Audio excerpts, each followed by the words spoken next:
So, ayun na guys, hindi muna ako magpapakita kasi wala akong kilay nga. Nahiya ako sa mga comment na magkilay ka muna bago ka magluto.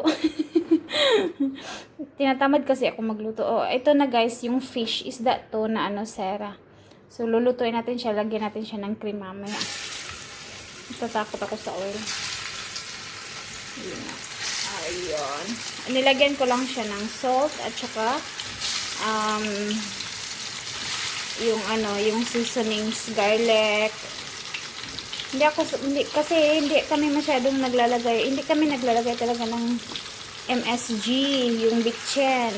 Kasi hindi naman yan nasanayan dito ang bitchen. At saka mahirap siyang hanapin dito ang bitchen. Kailangan pumunta sa Chinese shop. Pero sarado ang mga Chinese shop dito ngayon. Kasi inaano sila ng mga itim.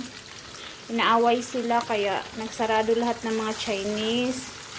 So, lutuin muna natin siya bago natin lutuin mamaya.